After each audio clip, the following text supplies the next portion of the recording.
So would you make sure your phone is off and be aware that no matter who you are, no matter where you are in your spiritual journey, you are celebrated here. So let's begin in silence. Let's be here.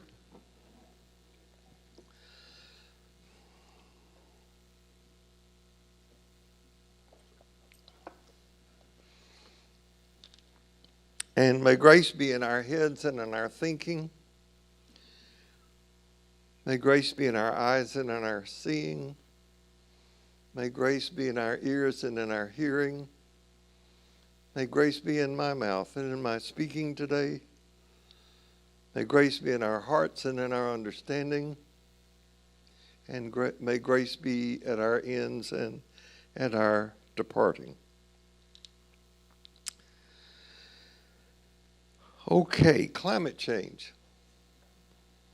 which is not what I'm going to talk about. But I'm going to talk today about that which cannot be spoken about, but which we must speak about, because if we don't speak about it, the most important thing we could be speaking about, we are not speaking about. That make sense? Let me say it again. I'll say it again later. But I'm starting with climate change because the way people think about and relate to climate change seems to me to parallel, at least, when it comes to the Christian religion, how people understand, think about, and talk about God, whom we must not talk about, which is what I'm going to talk about. Hang on. So some people on the spectrum seem to think that climate change is something that will kind of take care of itself or is no issue. So these are the people who applaud when they hear Donald Trump say, "Drill, baby, drill." And at the other end of the spectrum are those who are warning that climate catastrophe is not only likely, but it's inevitable, that it's too late to change it, that we're all done for. And yet, nonetheless, these people are doing all in their power that they know how to do to avert climate disaster, which is admirable if that is what they really feel. And then there are those in the middle who think nothing about it at all. And those who are on the end of the spectrum who think climate change is an inevitable disaster, think of these people as people who are fiddling while Rome burns. Or these are people who are rearranging chairs, the deck chairs on the Titanic. It doesn't do any good. Ship's going down anyway. Now, you might recall that when I picked up on this theme of living in the sacred stream, one of the images that I had was that the current sacred stream is polluted. Climate change. See that connection? And that if we were hoping to experience the refreshing and life-giving qualities of the spring at its purest, then we were going to have to clean up that pollution. We would need first to get back to the source of the spring, where it comes out of the ground fresh and pure and clean. And the second thing that we would need to do is to find out who's polluting the stream and stop them. Dr. Margaret Chan, who served as the general director of the World Health Organization, said, "A ruined planet cannot sustain human lives in good health. A healthy planet and healthy people are two sides of the same coin." And I'm saying the same thing about religion and spirituality. A ruined religion and an inadequate spirituality cannot sustain human life in good health. A healthy religion and healthy people are two sides of the same coin. So today in this country, you are seeing Christianity expressed in one of its most dysfunctional forms. And just as there is a climate crisis, there's a crisis in Christianity. And a lot of people don't recognize that crisis. They're in that vast middle. While the most vocal, visible form of Christianity in our current culture currently, white, male, Christian nationalism, keeps sliding further and further away from the teachings of Jesus and hurting others in the process, too few, in my opinion, are recognizing this crisis. Now, there's a growing number of people, many of you,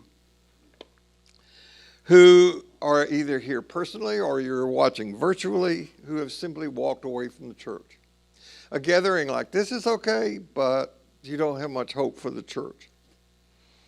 Those of us who stay, and we have a multitude of reasons for doing so, have figured out a variety of ways to tolerate the intolerable when it comes to how we speak of God and ignore the clear teachings of Jesus about justice, compassion, and inclusion. I'm going to say that again. Most expressions of organized Christianity have figured out a variety of ways to tolerate the intolerable when it comes to ways we speak of God, think of the Apostles' Creed, and ignore the clear teachings of Jesus about justice, compassion, and inclusion. I don't mean to be judgmental when I say that. I think that's a statement of fact. Now, since I tried to speak last week about a clear understanding of who we think ourselves are intended to be, today I want to turn that coin over and attempt to speak about God, because the mystics in all living religious traditions, Judaism, Islam, Hinduism, the Buddhism that results from that, Christianity, all say that if you discover the true self, you discover God. Now, this is not only difficult to talk about, it's impossible to talk about. So, attempting to say what the word God means or points to may be one of the most difficult and dangerous things that a spiritual teacher can take up. Think about how much ink has been spilled, or think about how much blood has been spilled talking about God and trying to define God and saying, I got the answer about the God thing. However, some attempt has got to be made, so I'm calling this time today, Speaking of the God Who Cannot Be Spoken Of. Now, before I jump into this, I want to make a few qualifying statements, reminders and disclaimers, if you like. First of all, I want to remind you that what you hear in here is a result of my own spiritual work. It's the truth for me. It may not be the truth. You need to be aware of that, okay? As any spiritual teacher should say to you, check it out for yourself. I hope it will be of help to those of you who choose to join me in jumping into the sacred stream. So that disclaimer. Second, I'm going to use the word God a lot today. I don't normally use that. And I hope, listen carefully, I hope you do not interpret that to mean that there is a God. Because the God that most of us grew up believing in and being taught about, a human-like being who lives somewhere off in the sky, who's white, male, all-powerful, that God does not exist. And you heard it in church. I am speaking of the God that Meister Eckhart spoke of when he praised, God, rid me of God. So the word G-O-D is a blanket that we throw over sacred mystery to give it shape. It doesn't say what's under the blanket. It is just the blanket.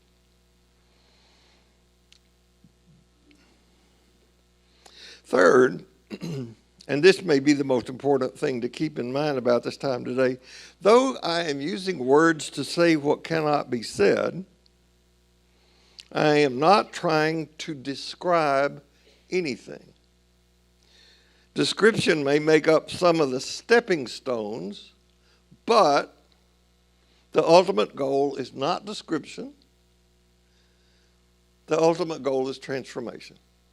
Okay? That's all preamble. When Jesus teaches that the truth will set us free, he's not talking about facts. Rather, he's talking about what arises from a life-giving encounter with something, with mystery. When Jesus teaches that the truth will set us free, he's not talking about facts, but rather what arises from a life-giving encounter. Truth is not described. Truth is experienced. So again, speaking of the God who cannot be spoken of.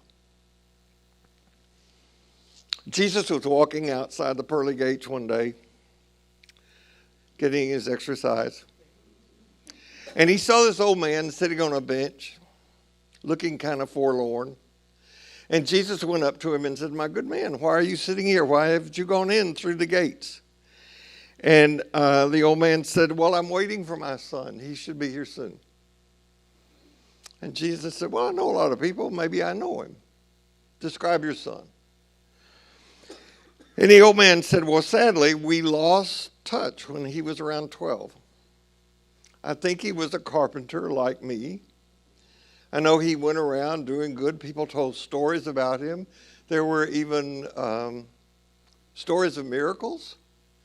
There was a book written about him."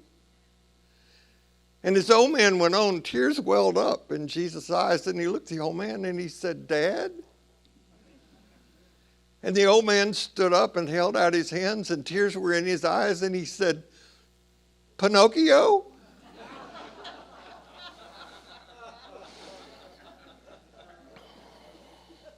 Now, spiritual teachers have used stories for a long time to get just exactly that result, to kind of jar you out of what you were thinking and where you thought that what story was going.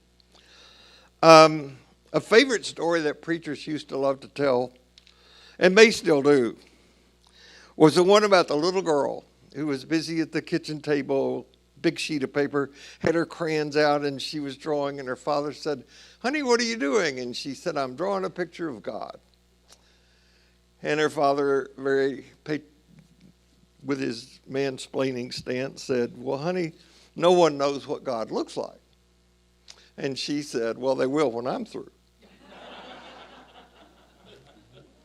And then here's the ironic thing. The preachers who tell that story then go ahead to say what God looked like. When I was in seminary and people in the field of aviation were on the front edge of setting new speed altitude records for experimental aircraft, the story was told about one of the planes going so high and so fast that on the edge of outer space it hit something. Now this was in 1960. This is a long time ago, so you have to get the story in that context.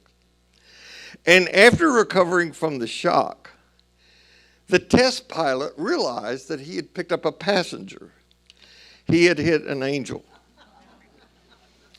And the angel, after overcoming being stunned, said, "I got to get out of here." And the pilot said, "Oh, no, you don't. You're not going anywhere." And the angel said, "But I must go. You must understand. This has never happened before. I got to get out of here." And the pilot said, you know, in these stories, they go back and forth, back and forth, back and forth. Finally, the pilot said, "Okay, I'll let you go on one condition. You have to tell me what God is like." Oh, and the angel says, "I can't do that. I could never do that.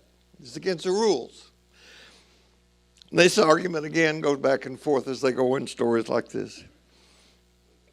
And finally, the angel said, "Okay, I will tell you what God is like, but you are not going to like it." And then Pilate said, "It doesn't matter, just tell me." So the angel took a deep breath and said, "She's black." And this is 1960. A whole different world back then. And we thought that was so risque. But now, in light of white male Christian nationalism, it's back.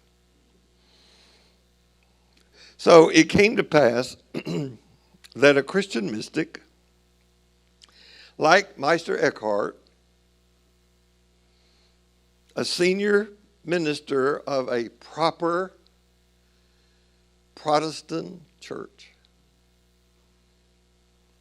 and a fundamentalist preacher who promotes white male Christian nationalism, all died on the same day.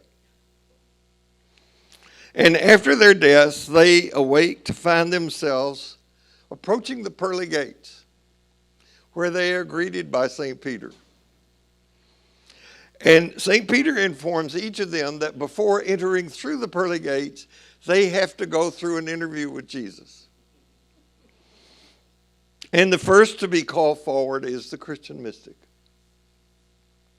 He's ushered into a quiet room, and 5 hours later, the Christian mystic emerges with a kind of whimsical smile on his face, and he says, "I thought I had gotten it all wrong, but I hadn't."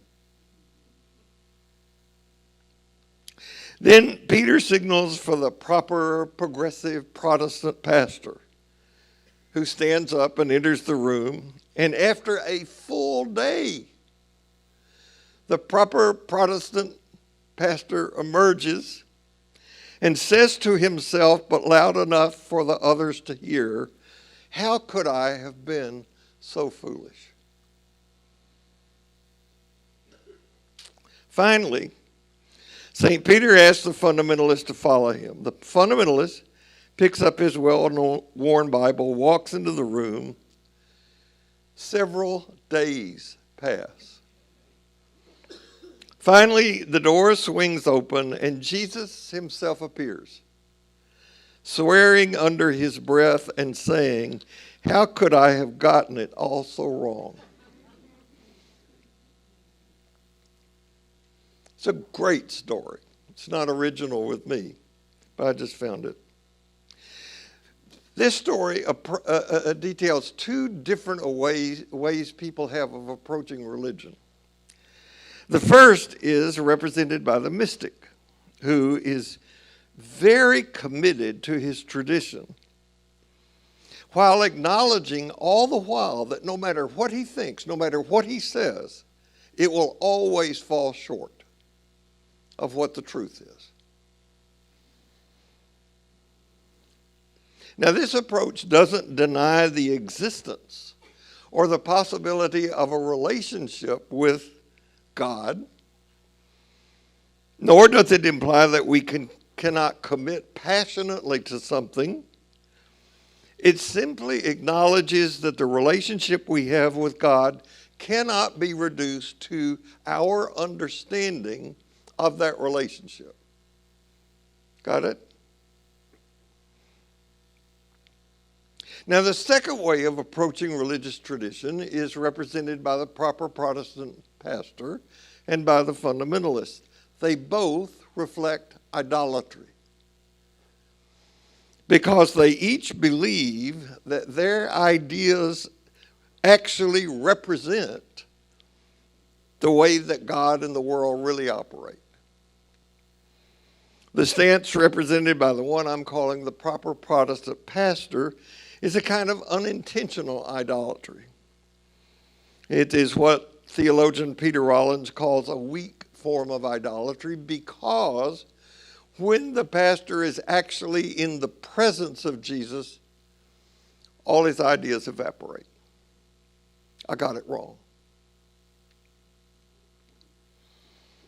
The stance of the fundamentalist is a kind of strong idolatry, because it refuses to give up its interpretation even in the face of an encounter with mystery. That's idolatry. This is precisely the problem Jesus had with the religious establishment of his day, because they held so closely to their interpretation of what the messianic encounter was to be like that when it finally was in their presence, they couldn't see it. So they rejected Jesus and his message in order to hang on to their interpretation. Got it? And this is white Christian nationalism today. Now, the difference between these two, the mystic at the top and the two at the bottom, there are two approaches. They are critically important for us to understand. One seeks to define. One seeks to engage.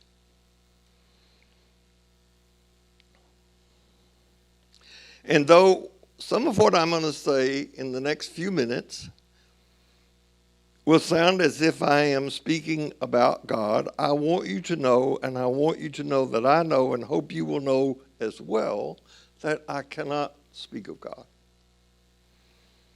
What we can hope for is to create a space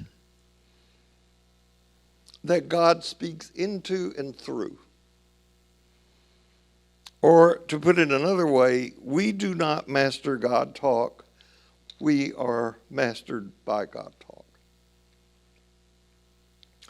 One of the first things that I heard Richard Orr say, which made me know that I wanted to hear more of what he had to say, was that the major fault of the church was that it did not teach people how to see. It taught people what to see. Which gets really tricky. Because though I want the teachings I offer in here to result in a change in how we think, not what we think, we first have to change how we think in order to change what we think. It's tricky. So God is not a theoretical problem to resolve. God is a mystery to be participated in, or not. We can be involved in the process, or not. You can jump into the sacred stream, or you can stay on the bank. That's your choice. But last week, when we were talking about what it means to be your true self, it means to be involved, not to be an observer. Now, because it is not reducible to understanding, a wise, useful theology will have plenty of room for doubt, for ambiguity, for complexity, for mystery. Now, if what I've said so far leaves you thinking that God is not understandable because somehow God is distant from us, I have already misspoken in speaking of God who cannot be spoken of, because God is radically transcendent in the same way that the sun will blind you if you look directly at it. God's very godness blinds our intellect.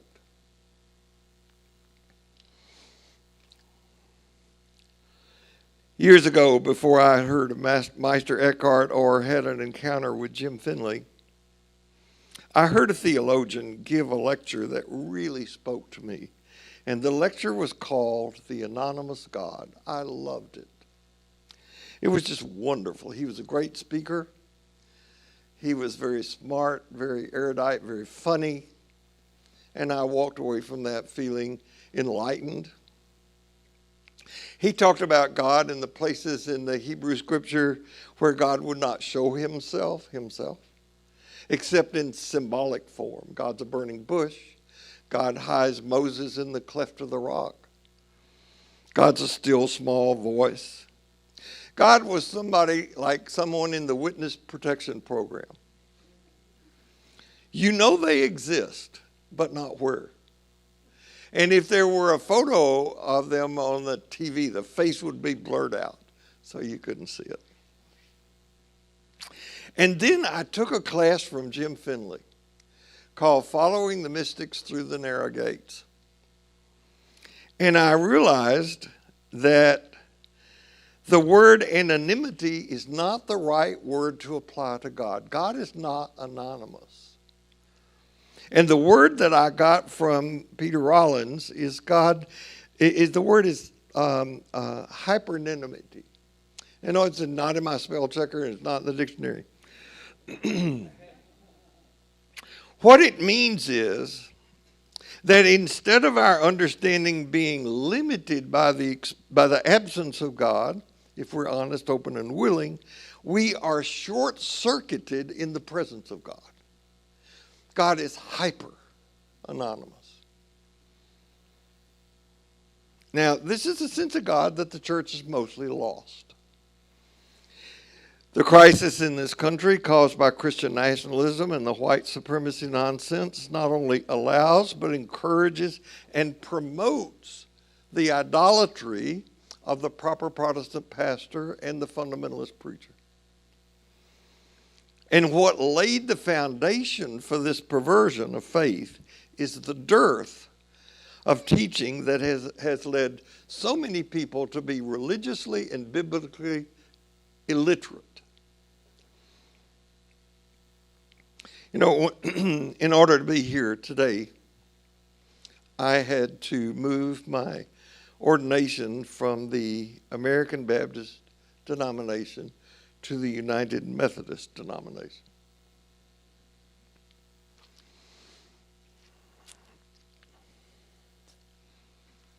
In spite of the fact, and I don't mean this in an inflated way, that I had 2 graduate degrees and postdoctoral year work at Harvard, in spite of the fact that I had already taught in 2 seminaries, Protestant and Catholic, I had to go back to seminary.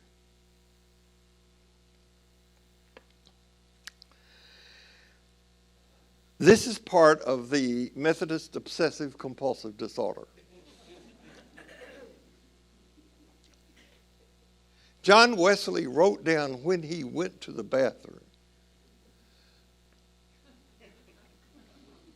Just saying. When I was actually going through the process of being interviewed by the Board of Ordination at Lakeview, is that the word it is? And they had all these young candidates and me, this old guy, going through the process. And we got to talking, and I said, somehow it came up that I was a psychologist. And I said, John Wesley had an attachment disorder. And they all just sort of moved away from me. But he did. There's a great story about him. Refusing, he was engaged to a woman, and he broke off the engagement. She married somebody else. They came to the church where he was preaching in Georgia, and Wesley refused to give them communion. True story. The father of that woman sued Wesley. And his way of dealing with that was to get on a boat and go back to England. So although I rant about the Methodists, I'm really grateful for that because I get to do this. I wouldn't be able to do this if I'd not done that. And I've met some really wonderful people along the way. And a few thugs too.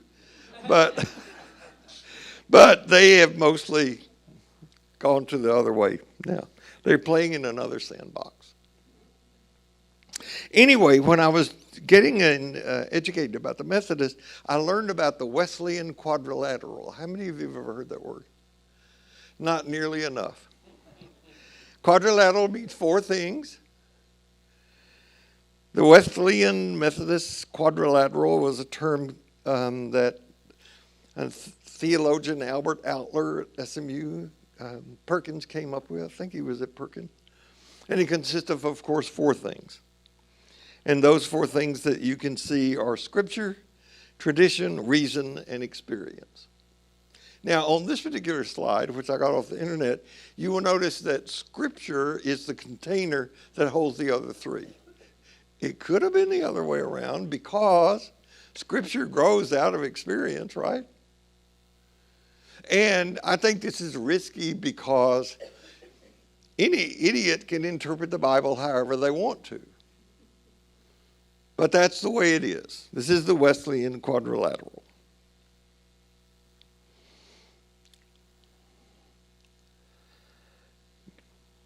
I think we ought to change it.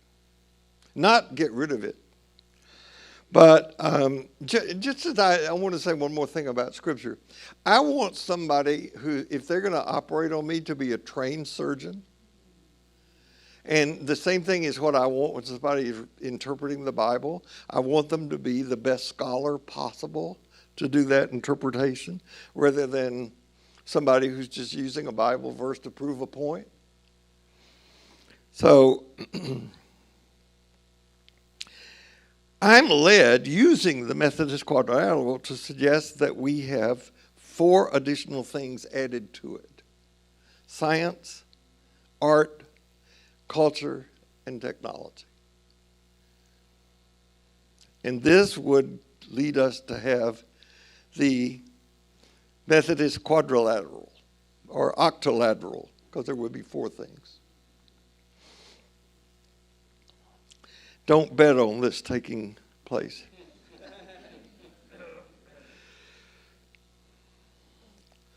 The reason I think this is important is that if we don't open ourselves to these forms of revelation, information, and knowledge, we're still going to be open to being victimized by the types of idolatry reflected by the proper Protestant pastor and the Christian fundamentalists. We need this kind of openness to learn. Matthew Fox, who is a contemporary Christian mystic, once raised the question, if the church were like a house, like the house you lived in, and it was burning down, what would you take out? If you could say one thing, what would that be? That's a great question. I would certainly let go of an understanding of some supernatural Jesus who does things we could never do and yet expects us to follow him. That's got to go. Of course, the God in the sky who has favorites, that's got to go. Or who helps football teams win. I would leave behind certain beliefs that if you hang on to these, you'll go to heaven when you die. Or that God sends people to hell. And in my humble opinion, any church that thinks it has all the answers should be allowed to burn to the ground. If we want to speak meaningfully of the God who cannot be spoken of, we have to jump into the sacred stream.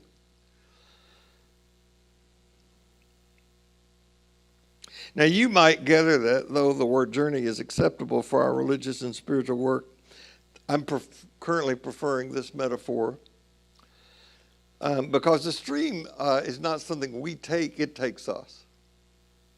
You get in the water, you go with the flow. And it takes us through a multi-dimensional landscape. We are in the stream alongside others who have chosen to get in, and we don't have any control who they are.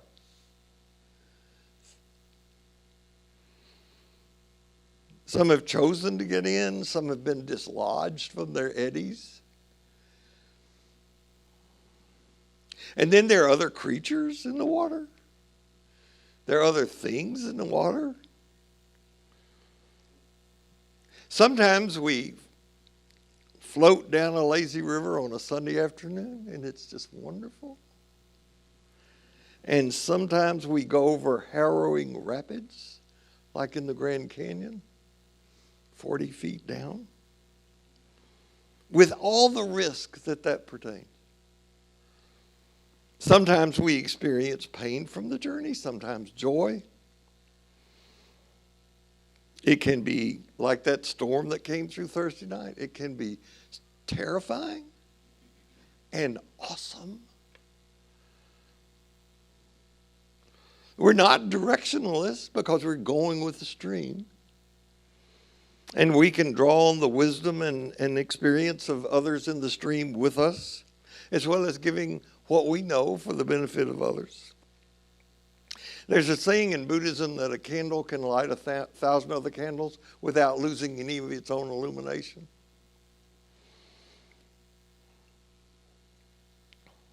So if we're going to use the Bible in this stream, we have got, as I have said, to bring to the study of the documents of our tradition the absolute best scholarship possible. And I think it's kind of helpful to remember that for the first 1,800 years, that's a long time. People didn't read the Bible. They either couldn't read or didn't have it, or they heard it in a language that was not their own. So even though we cannot talk about God, we have to talk about God because the idolatries around and about God that exist in our country and even in my own mind have got to be called out. So what can we say about the God that we can't talk about? Well, for starters, we can say that while there are differences between the Creator and the creation, there's no distance between the two.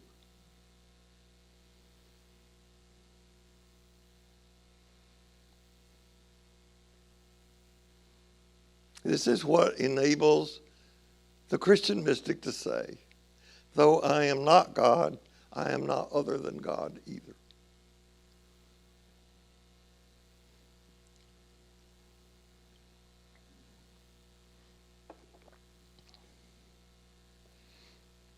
We're not the same as God, but we're not separate from God. We are all in God's experience, and the proof of God is our experience lived in the world.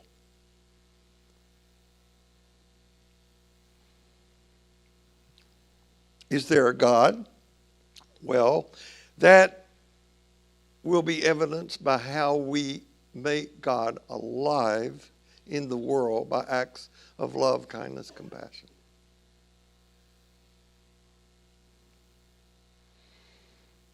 Now, Christian nationalism doesn't make a distinction between what it means to be a Christian and what it means to be an American. So therefore, any attack on America or their understanding of America is an attack on God. So you got this blender, and in it you put Christian nationalism and God and country and mix them all up and they become indistinguishable. Now the problem with that, at least one of them, is that the Christian nationalism cannot tolerate pluralism. And unless my eyes have missed something, God created a really pluralistic world.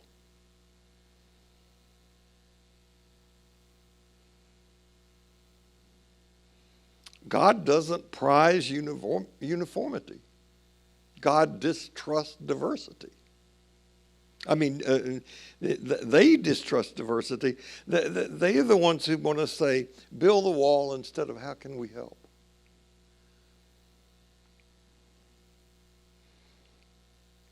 And all of this, no matter how fine you dress it up, is about as far from the heart of the teachings of Jesus as you can get. Jesus wanted to turn people away from a life based on authority, tribalism, and getting what you deserve. Jesus called for and demonstrated love, acceptance, and forgiveness.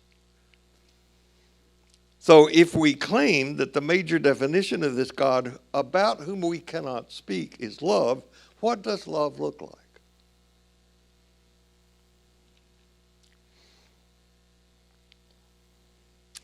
Now, this may come as a surprise, but Jesus, and I have read the book called the Bible. You show me where Jesus said anybody should be interested in religion. It ain't there. Jesus never said you need to believe in me. What Jesus was interested in was getting people to have the same kind of life-transforming experience with God that he had had. And that's what he opened doors to. That's why people followed him. So as we go through the narrative of Jesus, you're going to see that over and over and over again, Jesus dedicated his life to communion with God, and this communion led Jesus to a life of love and justice, and to follow Jesus is to follow that path. So it cannot be reduced to some religious doctrine. It cannot be taken care of by a visit to a regular religious institution. It cannot be taken care of by the recitation of a set of words. I know, remind you again, this is my understanding. You come up with your own. Adopt this if it's useful. Don't take my word for this stuff. Look it up for yourself.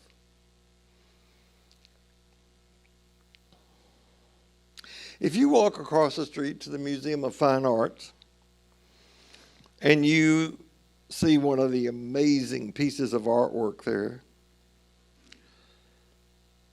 the important thing about that is not that you interpret the artwork correctly. The important thing about that is that you love it, that you're challenged by it, that you want to go back and see it again. The average attendee of the Museum of Fine Arts spends about 20 seconds in front of a work of art. You got to sit for days to get it. So my answer to what Meister Eckhart meant when he prayed that God rid him of God is that we are in a relationship which is bigger and different and infinitely better than our understanding of God. Again, we don't master, we are mastered by this understanding. So you get it, that when we speak about God, we're never speaking about God, we're speaking about our understanding of God. So if we understand the sacred stream to be a place where God speaks, then we must seek not to speak of God, but to be that place and the people through whom God speaks.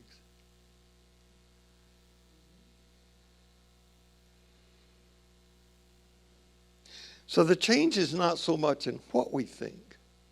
The change is in how we think. Because God is not a theoretical problem to resolve. It's a mystery to participate in. So I hope I have made it clear that when it comes to God, we have nothing to say. And we must not either be ashamed or hesitant to say it. Isn't this fun? No matter where you go this week, no matter what happens, remember this: you carry precious cargo, so watch your step, and I'll see you here next week. Thank you.